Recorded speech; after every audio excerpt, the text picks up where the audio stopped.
नमस्कार मित्रांनो, परत एकदा त्याच ऊर्जेने तुमचं आपल्या YouTube चॅनलवर पुन्हा एकदा स्वागत आहे।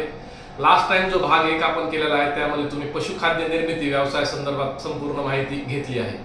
तो जो फीड प्रोसेसिंग प्लांट होता, जसं मी तुम्हाला मागच्या व्हिडिओमध्ये सांगितलं होतं की ही कंपनी मागच्या 15 वर्षापासून कार्यरत आहे feed and food processing plant मध्ये। तर या व्हिडिओमध्ये आपण फूड प्रोसेसिंग प्लांट जो की महाराष्ट्रात नव्हे तर पूर्ण भारतामध्ये चांगल्या पद्धतीने लागणारा प्रोडक्ट आहे, म्हणजे त्याची डिमांड प्रत्येक घरात आहे, प्रत्येक हॉटेल्समध्ये आहे, प्रत्येक चहाच्या नाश्त्याच्या ठेल्यावर आहे, ज्याचं नाव आहे पोहा। तो पोहा प्रोसेसिंग प्लांट या संदर्भात आज आपण या कंपनीच्या PCK food tech solution private limited कंपनीच्या एक्सपर्टीजकडून जाणून घेणार आहेत पूर्ण या प्लांट संदर्भात रहस्य, म्हणजे या बिझनेसचे लूपहॉल्स, बारकावे आणि संपूर्ण माहिती। हा बिझनेस करायचा कसा, काय याची मार्केटिंग काय आहे, मार्केटची डिमांड काय आहे, मार्केटला हे पुरवायचं कसं आहे आणि यातला प्रॉफिट रेशो काय, असा पूर्ण व्हिडिओ आपण आज बनवत आहोत। तर पूर्ण व्हिडिओ पहा आणि लाईक आणि सबस्क्राईब करायला विसरू नका, जेणेकरून आम्हाला अजून नवनवीन व्हिडिओ बनवण्यास आणखी एक ऊर्जा येईल। तर मित्रांनो, व्हिडिओच्या सुरुवातीला जसं आपण पाहिलं की पूर्ण फूड प्रोसेसिंग प्लांट संदर्भात आपण आज चर्चा करणार आहोत। जसं की लास्ट टाइम सर आपण फीड प्रोसेसिंग प्लांट संदर्भात तुमच्याकडून पूर्ण माहिती घेतली होती, तर आज व्ह्यूअर्सला आपण फूड प्रोसेसिंग प्लांट, जसं की मागच्या वेळेस आपण छेडला होता विषय की पशुखाद्य निर्मिती व्यवसाय, जो की पूर्ण शेतकऱ्यापासून एज्युकेटेड पर्सन चालू शकतो असं आपण चर्चा केली। त्याबद्दल आपण तो व्हिडिओ प्रचलित पण केला आहे चांगल्या पद्धतीने।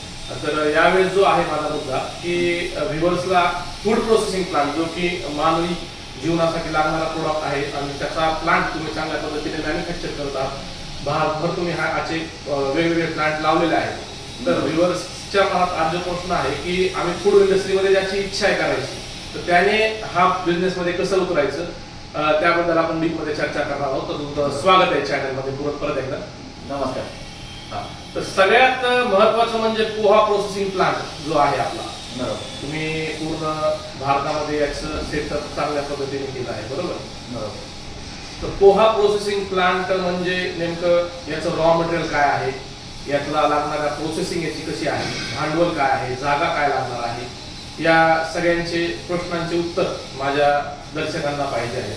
तर सगळ्यात पहिला प्रश्न माझा असा असेल की पोहा निर्मिती व्यवसाय हा कुठे करायचा, याचं काही लोकेशन आहे का? सर, पोहा निर्मिती व्यवसाय कुठे करायचा हे तर आपण नक्कीच बघूयातच, तेव्हा मी तुम्हाला त्याच्याबद्दल सगळी माहिती देतोच। पण त्याबद्दल सगळ्यात महत्त्वाचा प्रश्न हा व्ह्यूअरच्या मनामध्ये असेल की नेमका पोहा बनतो कशापासून। बरोबर, की बऱ्याचशा लोकांचा भ्रम आहे की पोहा हा तांदळापासून बनत असतो, बट नाही। पोहा बनवण्यासाठी आपल्याला तांदळाच्या आधीची जी साळ असते, ज्याला काही ठिकाणी साळ बोलतात, धान बोलतात, पॅडी बोलतात, ती पॅडी आपल्याला पोहा बनवण्यासाठी गरजेची आहे। तर तुमचा जो प्रश्न आहे की हा व्यवसाय कुठे सुरू केला पाहिजे, तर नक्कीच भारतभर पोहाची डिमांड आहे। म्हणजे प्रत्येक घरामध्ये सकाळची सुरुवात ही पोहापासून होत असते, म्हणजे नाश्त्यासाठी 99% घरामध्ये पोहा वापरला जातो, की पोहा सगळ्यांचा आवडीचा पदार्थ आहे। तर पोहा हा पूर्ण भारतभर खाल्ला जातो, तर पूर्ण भारतभर या पोहाच्या मशिनरीची किंवा पोहाची डिमांड आहे। तर तुम्ही हा पोहा प्लॅन ग्रामीण क्षेत्रापासून शहरी क्षेत्रापर्यंत कुठेही लावू शकता। याच्यात असा कुठलाही लिमिटेशन नाहीये की तुम्ही याच ठिकाणी हा पोहा प्लॅन लावला पाहिजे। आणि हे जे रॉ मटेरियल आहे, ते रॉ मटेरियल आपल्या, आता समजा आपण महाराष्ट्राचा विचार करतोय सध्या, महाराष्ट्रामध्ये याचं रॉ मटेरियल जे आहे त्याचे डीलर तुमच्याकडे मिळतील का, असं पर्टिक्युलर भाग आहे महाराष्ट्रातला की पश्चिम महाराष्ट्र असेल, विदर्भ असेल, कोकण असेल, कुठे जास्त प्रमाणात हा पिकला जातो? सर, पोहाचं जे धान आहे त्याच्यामध्ये व्हरायटीज खूप मॅटर करतात की आपल्याला व्हरायटी कोणती पाहिजे। याच्यामध्ये जी महामाया व्हरायटी आहे, गुजरी व्हरायटी आहे, या दोन व्हरायटी मार्केटमध्ये जास्त प्रचलित आहेत। कोणत्या कोणत्या म्हटले का? महामाया आणि गुजरी, ओके, या दोन व्हरायटी आपल्याला पोहा बनवण्यासाठी गरजेच्या असतात। तर याच्या व्यतिरिक्त पण खूप साऱ्या व्हरायटीज आहेत, पण जे पोहाचे हब आहेत किंवा ज्याचं पोहा चांगल्या प्रकारे बनवू शकतो, या दोन व्हरायटी जास्त प्रचलित मार्केटमध्ये आहे। त्यामुळे मी या दोनच तुम्हाला रेफर करेल सुरुवातीला। महाराष्ट्रामध्ये कुठे मिळतील असं काही ठिकाण? हा जो रॉ मटेरियल आहे, जर महाराष्ट्राचा आपण विचार केला तर महाराष्ट्रामध्ये तुम्हाला 4 महिने किंवा 6 महिन्यापर्यंत रॉ मटेरियल उपलब्ध होऊ शकतं। ओके, तुम्ही महाराष्ट्राच्या पलीकडे सुद्धा जाऊन किंवा महाराष्ट्राच्या बाहेर जाऊन सुद्धा हे रॉ मटेरियल परचेस करू शकता। ते लोकेशन असणार आहे तुमचं छत्तीसगड, गुजरात, मध्य प्रदेश, झारखंड या ठिकाणी तुम्हाला हे रॉ मटेरियल खूप जास्त प्रमाणामध्ये 12 महिने उपलब्ध आहे. म्हणजे महाराष्ट्राच्या बाहेरूनच आपल्याला हे रॉ हो, मटेरियल मॅक्झिमम तुम्हाला महाराष्ट्राच्या बाहेरूनच रॉ मटेरियल भेटणार आहे. तर महाराष्ट्रामध्ये जो म्हणजे आपल्याला मग क्वांटिटी मध्येच व्ह्युअर्स ज्यावेळेस जो बिझनेस करतो त्याला महाराष्ट्राच्या बाहेरून घ्यायचं म्हणलं आपल्याला ते बल्क कॅपॅसिटी मध्येच घ्यावं लागतं. बरोबर. रॉ मटेरियल हा कुठल्याही व्यवसायाचा आत्मा समजला जातो. बरोबर. रॉ मटेरियल वरती तुम्ही जेवढं जास्त वर्किंग कराल तेवढा तुमचा हा व्यवसाय यशस्वी होणार आहे. पोहाचा नाही तर इतर कुठला पण व्यवसाय घ्या, त्याच्यामध्ये तुम्ही रॉ मटेरियल वरती सर्वात जास्त पहिल्यांदा रॉ मटेरियल वरती वर्किंग करा. बरोबर. तुम्ही जे महामाया आणि काय सांगितलं तुम्ही अजून गुजरी महामाया आणि गुजरी हे ओळखण्याचं काही मेजरमेंट का तुम्ही त्याची ट्रेनिंग वगैरे काही दिली जाते की बाबा यालाच गुजरी म्हणतात यालाच महामाया म्हणतात याचं काय? यासाठी मी नक्कीच आपले जे ग्राहक आहेत त्यांना आपली पीसीके कंपनी पुण्यामध्ये भोसरीमध्ये आपलं ऑफिस आहे या ठिकाणी जर त्यांनी व्हिजिट केली तर त्यांना इथे रॉ मटेरियलचे सॅम्पल्स देखील पाहायला मिळतात. हे रॉ मटेरियल आहे ते तुम्ही इथून थोडंफार सॅम्पल आपल्याकडनं घेऊन जाऊ शकतात, जेणेकरून त्यांना मार्केटमध्ये ओळखायला सोपं जाईल की ही गुजरी व्हरायटी आहे, ही महामाया व्हरायटी आहे. ओके. तेच. तर ह्या रॉ मटेरियलचा काही रेट्स वगैरे? रॉ मटेरियलचे रेट्स जे आहेत हे सीझन नुसार व्हेरी होत असतात, म्हणजे बदलत असतात. सपोज तुमचं जे रॉ मटेरियलचं सीझन आहे पावसाळा संपल्यानंतरच लगेचच रॉ मटेरियलचं सीझन येतं, त्यावेळेस तुम्हाला रॉ मटेरियल 15 ते 17 रुपये किलो पर केजी रेटने भेटू शकतं. ज्यावेळेस सीझन संपतो त्यावेळेस तुम्हाला हे रेट वाढत जातात. 17 रुपये, 18 रुपये, 20 रुपये, 22 रुपये. सध्या करंटली आता एप्रिल महिना चालू आहे, आता सध्या रेट चालू आहे 23 ते 24 रुपये. म्हणजे हा रेट तुमच्या सीझन नुसार व्हेरी होत असतो, सिच्युएशन नुसार रेट आपण डाऊन होत असतो. बरोबर. रॉवर ठीक आहे, रॉ मटेरियल हे ते. बट माझं विचारायचं असं एक प्रश्न आहे की व्ह्युअर्सच्या मनात जे की फूड इंडस्ट्रीमध्ये काहीतरी करायचं ज्यांना फूडमध्ये काहीतरी आता फूड सगळ्या माणसांना लागणारा नीडच आहे आणि इन्स्टंट प्रॉडक्ट आजकाल लोकांना पाहिजे. बरोबर. इझी. तर असं युवकांच्या मनात प्रश्न आहेत की बाबा अपॉर्च्युनिटी काय आहे पोहा बिझनेस मध्ये जी आहे? पोहा तर सगळ्यांच्या घरी मिळतोय, मार्केटला मिळतोय, पण अपॉर्च्युनिटी महाराष्ट्रात कशी आहे?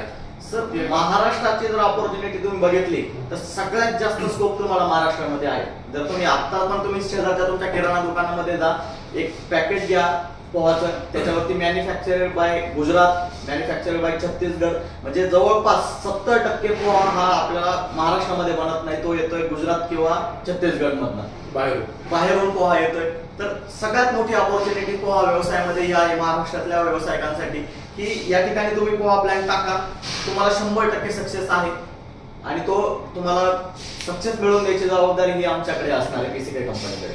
ओके. बरं, हा जो तुम्ही पोहा प्लांट करताय, पूर्ण प्रोसेसिंग प्लांट लावताय, याच्यामध्ये काही वेगवेगळ्या प्रकारचा पोहा बनतो, जसं की आपण आता आम्ही जसं की गावाकडे जर आम्ही गेलो तर दगडी पोहा ऐकलेला आहे आम्ही. बरोबर. जर आम्ही चांगल्या मार्केटमध्ये येतोय, शहरामध्ये येतोय, डी मार्ट सारख्या मॉलमध्ये जातोय, तिथं ब्रँडेड पोहा टाईप असा पातळ असतो एकदम. तर तुम्ही जे प्लांट लावता त्यातून ह्या दोन्ही टाईपचे पोहा बनणार आहेत का फक्त दगडी किंवा पेपर अशा टाईप? तर खूप चांगला हा क्वेश्चन तुम्ही विचारलेला आहे. जर आपल्याकडे मार्केट सोर्स 2 प्रकारचे उपलब्ध आहेत, एक तर शहरी मार्केट सोर्स आणि ग्रामीण मार्केट सोर्स. बरोबर. आता याच्यामध्ये पण तुम्ही हा पोहा बनवलेला तुम्ही विकणार कुठे? तर मोठमोठे किराणा दुकान आहेत, मॉल्स आहेत, या ठिकाणी तुम्ही पोहा सप्लाय करणार आहात. तर पोहामध्ये जसं तुम्ही बोललात की 2 टाईप आहेत, एक तर जाडा पोहा आणि दुसरा जो आहे पातळ पोहा. तर आपण जो तुम्हाला प्लॅन्ट सप्लाय करतोय, जे ग्राहकांना प्लॅन्ट सप्लाय करतोय, याच्यामध्ये दोन्ही प्रकारचे पोहा बनतात. जाड पोहा पण बनवू शकतो आणि पातळ पोहा पण बनवू शकतो. त्याचं काय सिस्टम आहे का म्हणजे प्लांट मध्ये? नक्कीच. याच्यामध्ये त्या ऑटोमेशन आपण मशीनला दिलेले आहेत की जेणेकरून तुम्ही जाड पोहा पण बनवू शकता आणि पतला पोहा पण बनवू शकता.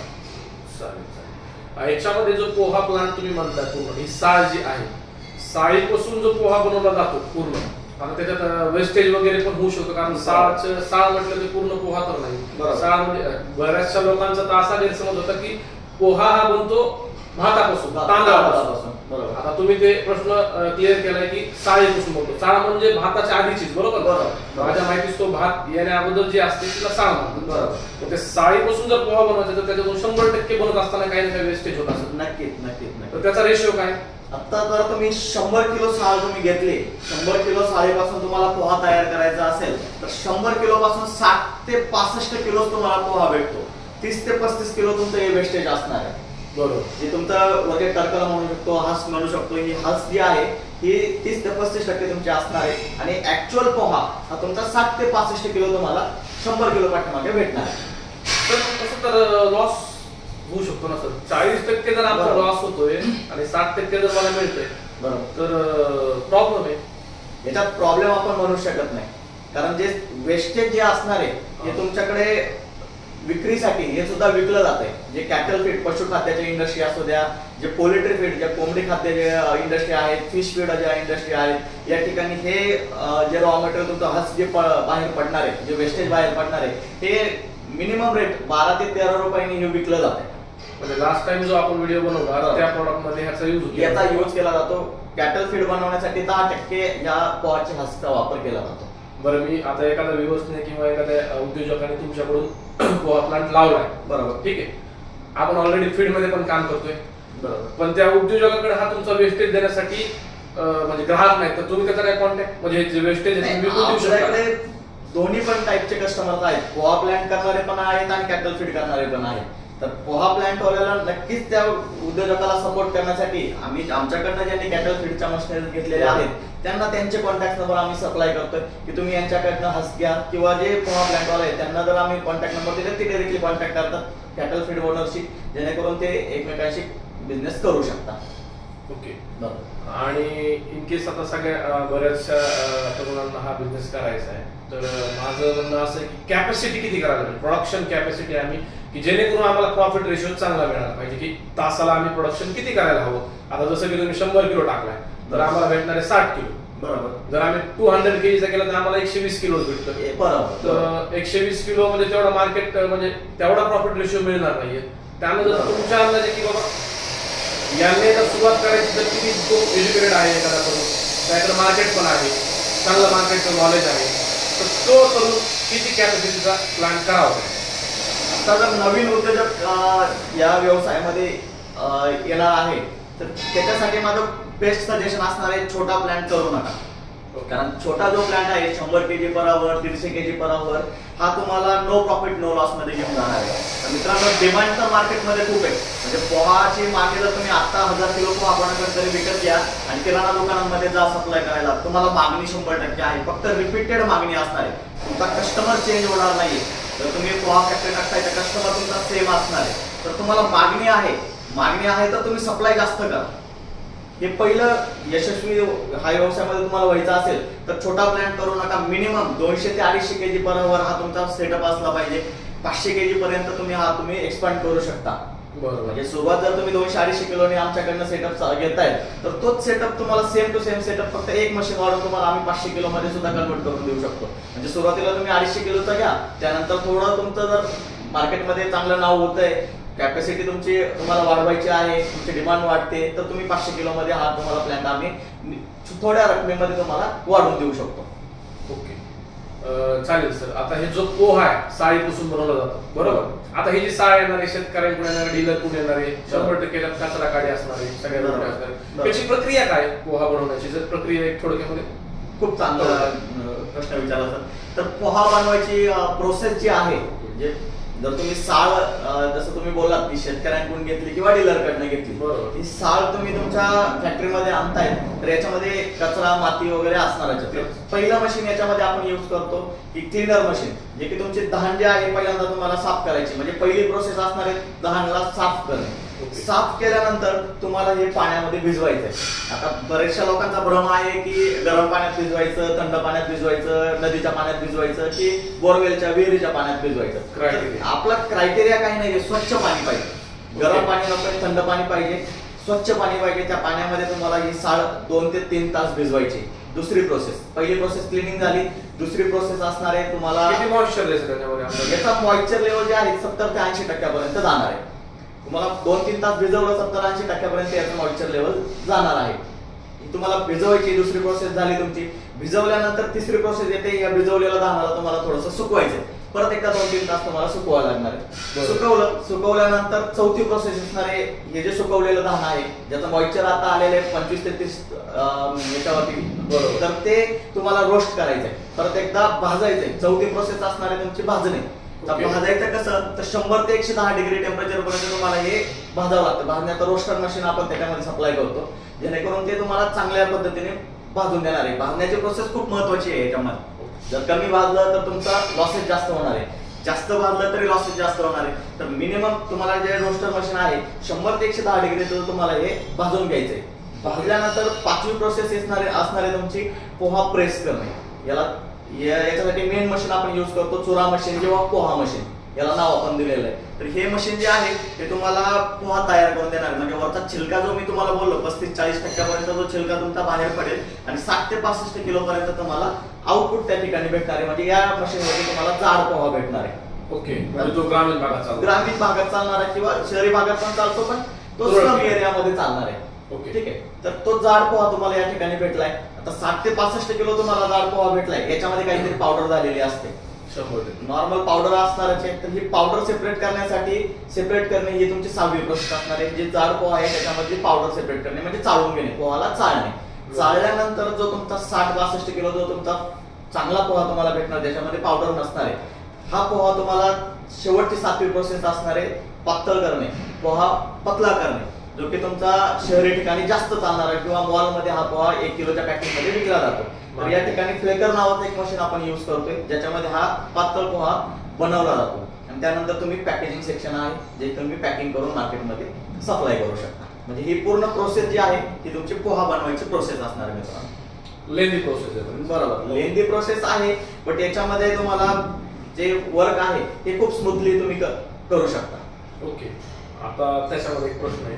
प्रोसेस सांगितली तुम्ही की जसं रोस्टर आहे, भाजायचं आहे, भिजवायचं आहे, बऱ्याच गोष्टी आहेत याच्यामध्ये. या भाजवायच्या भिजायच्या काय आपल्याला स्किल लेबर लागणार ते तुम्ही प्रोव्हाइड करणार की बाबा इथं तुमच्याकडून असं प्रोव्हाइड केलं जातं की हा ट्रेन केली जाते की इतकाच भाजला पाहिजे का? त्याचं काय टेम्परेचर मीटर आहे आपल्याकडे, 110 मीटर पोहा तुमचा भाजला आहे, बरोबर, हे कसं करणार? याच्यामध्ये नक्कीच ट्रेनिंगची आवश्यकता असते. म्हणजे सपोज तुम्ही आमच्याकडनं मशिनरीज घेताय, आम्ही मशिनरी सेट केल्या आणि आमचं काम संपलं, आम्ही हात वरती केले, असं बिलकुल नाहीये. ओके, आमच्याकडनं तुम्हाला प्लॅन्ट दिला जाणार आहे, प्लॅन्ट इन्स्टॉल केला जाणार आहे. इन्स्टॉल केल्यानंतर आमचा जो स्किल्ड ऑपरेटर असणार आहे, जो की पोहा स्पेशलिस्ट असणार आहे, तो व्यक्ती तुमच्याकडे इन्स्टॉलेशन झाल्यानंतर पण एक साधारणपणे 3-4 दिवस थांबणार आहे. तो तुमचे जे लेबर आहेत त्यांना पूर्ण स्किल्ड करणार आहे. ओके, हा काही कुठलं रॉकेट सायन्स नाही स्किल्ड करणे म्हणजे, बट तुम्हाला एक्सपिरियन्सची गरज आहे. तर एक्सपिरियन्सची गरज असण्यासाठी तुम्हाला आमचा स्किल्ड जो लेबर आहे, तुमच्या लेबर्सला पूर्ण तुम्हाला ट्रेनिंग देईल 3-4 दिवस. कसं मशीन ऑपरेट करायचंय, पोहा मशीन वरती किती मिनिटांमध्ये तुमचा पोहा तयार होतोय, रोस्टरला कसं टेम्परेचर तुम्ही चेक करू शकता. म्हणजे ही सगळी जी प्रोसेस आहे ही तुम्हाला 2 ते 3 दिवसाच्या ट्रेनिंग मध्ये आमच्याकडनं पूर्ण समजून सांगितली. म्हणजे सुरुवातीला जेव्हा आपण प्लांट सेट करतोय तर तुम्ही हा अशा पद्धतीचा पोहा तुम्ही काढून दाखवणार. हा ग्रामीण भागात चालणारा, हा शहरी भागात चालणारा, याची पॅकेजिंग करून तुम्ही मार्केटला चांगल्या पद्धतीने मार्केटिंग करून विकू शकता. बरोबर, ज्यामध्ये तुम्हाला ह्या गोष्टीमध्ये तुम्ही पहिले ट्रेन करणार. बरोबर, इन्स्टॉल झाल्यानंतर. बरोबर, छान. तर त्यानंतर असा एक प्रश्न आहे की आता जो प्लांट 500 किलोचा असेल किंवा 1000 किलो पर आवरचा असेल, बरोबर, जो असेल, एक अंदाजन मोठी भाड त्याला भाड आला माझ्या, त्याच्यामध्ये तुम्हाला भांडवल किती लागणार? भांडवलाचा जर आपण विचार केला, सगळ्यात पहिल्यांदा येणार आहेत तुमच्या मशिनरीज. तर सपोज तुम्हाला 200 किंवा 500 किलोचा प्लॅन टाकायचा असेल तर याच्यामध्ये मॅन्युअल सेटअप पॉसिबल नाहीये, कारण एवढे लेबर्स मार्केटमध्ये उपलब्ध नाहीयेत. तर सेमी ऑटोमॅटिक सेटअप किंवा ऑटोमॅटिक सेटअप एक साधारणपणे 20 लाखापर्यंतचं बजेट तुमचं या मशिनरीजचं असणार आहे. त्यानंतर तर तुमचं जागा, जर तुम्हाला 500 किलोचा प्लॅन टाकायचा असेल मित्रांनो, तर तुम्हाला यासाठी जागा मिनिमम 3000 स्क्वेअर फीट म्हणजे 3 गुंठ्याचं 3 ते 3.5 गुंठ्याचं शेड तुमच्याकडे असणं गरजेचं असणार आहे. तर हे तुमची लँड झाली. आता हे शेड तुम्ही एक तर रेंटेड घेऊ शकता किंवा स्वतःचं घेऊ शकता. आपण एक सपोज पकडून चालू स्वतःचं करायचंय तर 3 गुंठ्याच्या शेडसाठी एक साधारणपणे 6 ते 7 लाख रुपये तुम्हाला खर्च येणार आहे. तर 7 लाख रुपये ते असणार आहे, म्हणजे 20 + 7 27 लाख रुपये. त्यानंतर तर येणार आहे तुमचं रॉ मटेरियलसाठी एक साधारणपणे 5 लाख रुपयाची इन्व्हेस्टमेंट सुरुवातीला गरजेची आहे. एक साधारणपणे 32 ते 33 लाख रुपये हे झाले. आणि इतर तुमचं जर तुम्हाला मार्केटमध्ये सप्लाय करायचं आहे, क्रेडिट पिरियड असतो, दुकानदार तुम्हाला कॅशमध्ये लगेच तुम्ही पोहा विकलाय आणि लगेच तुम्हाला पैसे दिले असं नाहीये, तुम्हाला 10 दिवसाचा क्रेडिट टाइम द्यावा लागतो. तर त्यासाठी 5-10 लाख रुपये म्हणजे एक 40 लाखापर्यंतचं बजेट या व्यवसाय जर तुम्हाला यशस्वी करायचा असेल, पोहा व्यवसाय, तर 40 लाखापर्यंतचं बजेट तुमचं असणं 100% गरजेचं आहे. ओके, 40 लाखापर्यंत बरोबर. बजेट आपल्याला असणं गरजेचं आहे, गरजेचं आहे. जेणेकरून तुमचा हा प्लॅन चांगल्या पद्धतीने चांगल्या सक्सेसफुली पद्धतीने रन होऊ शकतो. बरोबर. तरच आपण त्यामध्ये उतरलं पाहिजे चांगल्या पद्धतीने. बरोबर. चालेल sir.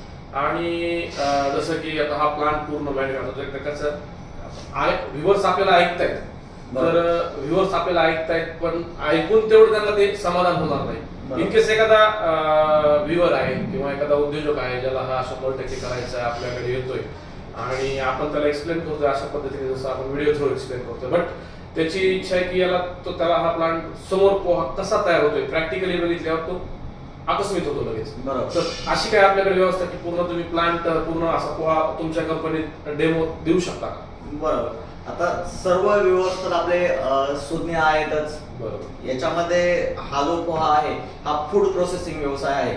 आता ज्यांना आम्ही सप्लाय केलेल्या मशिनरीज आहेत, हा फूड प्रोसेसिंगचा व्यवसाय असल्यामुळे डायरेक्टली कोणी तुम्हाला फूड प्लांटमध्ये कोणी व्हिजिट देणार नाही. म्हणजे कुठली पण फॅक्टरी असू द्या, आपलीच नाही, तुम्ही इतर कुठल्या पण कंपनीची फॅक्टरी असू द्या, तुम्ही गेलात आणि मला प्लांट बघू द्या किंवा मला तुमच्या प्लांट मध्ये एंट्री द्या, असं कधीच होत नाही. कारण फूड प्रोसेसिंग असणारे या ठिकाणी तुम्हाला रिस्क फॅक्टर पण असतो, तुम्हाला हायजीन मेंटेन करावं लागते.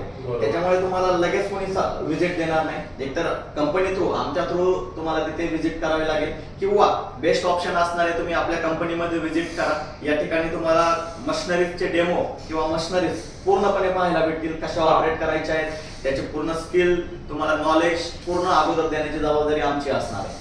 ओके ओके, बरं. चालेल सर. धन्यवाद सर. पूर्ण पोहा प्लांट संदर्भात आपण डिटेल्स मध्ये सरांसोबत चर्चा केली आहे आणि पोहा बनतो कसा, पोहा विकायचा कुठे, पोहा कोणत्या कोणत्या प्रकारचा बनला जातो, मार्केट डिमांड काय आहे, अपॉर्च्युनिटी काय आहे, बऱ्याच गोष्टी आपण उलगडण्याचा त्यांच्याकडून प्रयत्न केला आहे. आणि जर तुम्हाला अजून डिटेल्स मध्ये माहिती पाहिजे असेल तर तुम्ही सरांच्या कंपनीला एकदा व्हिजिट करू शकता आणि समोरासमोर त्यांच्यासोबत चर्चा देखील करू शकता. अजून त्यांचे एक्सपर्टीज यामध्ये आहे, तर वेगवेगळ्या पर्सनला मिळून इथे तुम्ही भेटून संबंधित पूर्ण चर्चा प्लांट संदर्भात करू शकता. ठीक आहे सर, धन्यवाद.